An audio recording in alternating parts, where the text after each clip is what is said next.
Most gardeners think worms take months to settle into soil. You build a compost pile, you mulch heavily, and then you wait and wait. Meanwhile, the soil feels lifeless, crops grow weak, and the miracle workers, earthworms, never show up in the numbers you need. But what if you could make them appear in a matter of days? That's exactly what happened when I tried a method straight out of old-world soil building. I buried a mixture of greens, banana peels, and a touch of fermented starter in my raised beds, and within days, the soil came alive. Worms weren't just visiting, they were multiplying, working the soil and leaving castings richer than any fertilizer. And here's the thing, you can replicate this in your own garden with ingredients already in your kitchen.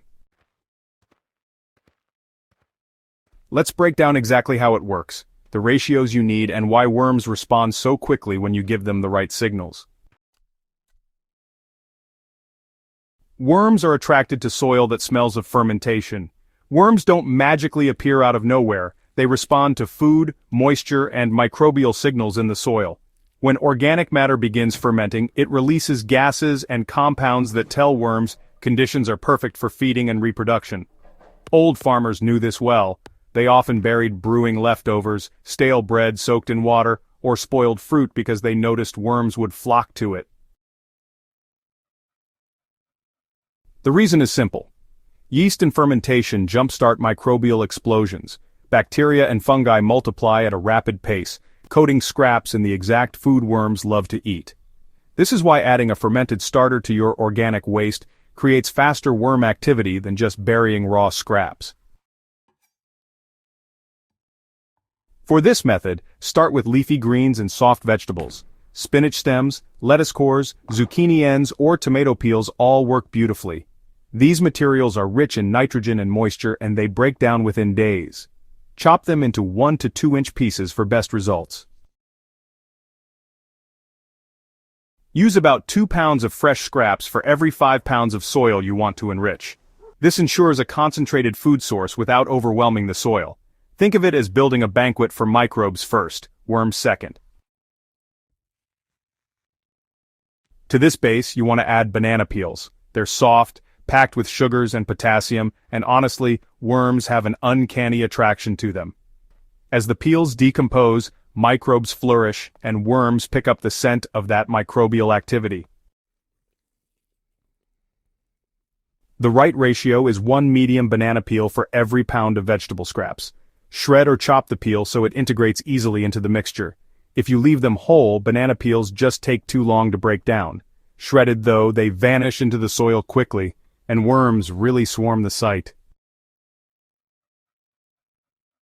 Here's the secret that makes this method different. Instead of molasses, you use either flat beer or a yeast slurry made from stale bread. Both are packed with sugars and yeasts, which kickstart fermentation and microbial multiplication. If you're using beer, 1 cup per pound of scraps is ideal. Make sure it's flat, let the fizz go out so it mixes smoothly. If you're using bread, crumble 2 slices of stale bread into 2 cups of warm water, then let it sit for an hour to become a yeast slurry. Both options provide the same effect. They feed microbes so they explode in numbers, which in turn attracts worms like a magnet. Once you've combined greens, banana peels, and your beer or yeast slurry, don't bury it right away. Instead, let it ferment for 2 days. Place the mix in a bucket with a loose lid so gases can escape but pests can't get in.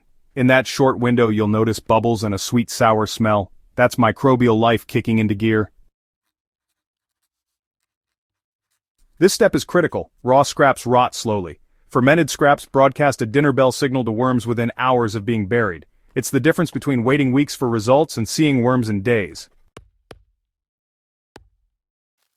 After the 2-day fermentation, you'll want to dig shallow trenches in your raised bed, about 6 to 8 inches deep.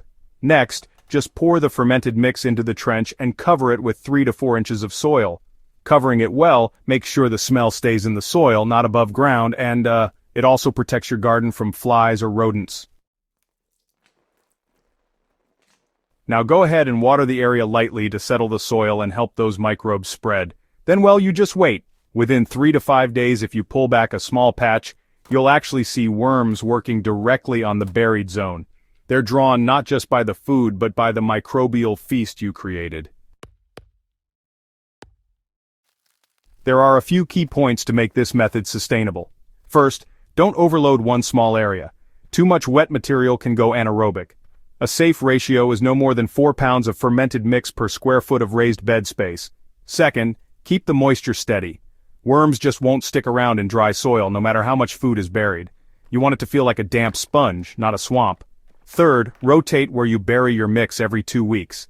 This helps worms spread evenly throughout the bed and keeps any one area from becoming overloaded. Finally, balance your feed. Fermented greens and banana peels are soft and nitrogen heavy. Add shredded leaves, straw, or cardboard now and then to provide carbon. Worms thrive on a balanced diet, and your soil structure improves with both soft matter and fibrous material. When I buried this mix, I checked the bed 2 days later out of curiosity. The soil was already alive. Worms were not only feeding on the scraps, they had spread outward, leaving tunnels and castings through the surrounding soil. By day 5, the numbers had doubled and the bed felt loose and rich. The reason is simple. Worms follow microbial activity. Fermented scraps explode with microbes faster than raw compost, and worms sense that activity. They move in quickly, stay as long as food is available, and begin reproducing. In a raised bed where conditions are already moist and contained, this effect is amplified. Traditional compost piles are excellent, but they take months to finish and require turning to maintain balance. In contrast, this method takes just 2 days of fermentation and 1 week in the ground to see results. It doesn't replace a compost pile for bulk soil building, but it's the fastest way to get worms into soil that feels dead. Once they're in, their castings and tunneling do the work of long-term enrichment. Old world farmers didn't wait for big piles of compost to mature. They fed the soil directly with what they had. By adding yeast or beer to scraps, they unknowingly harnessed microbial pathways modern soil science is only now validating. If your raised beds have ever felt lifeless, or if you've struggled to get worms working in the soil, try this old-world trick.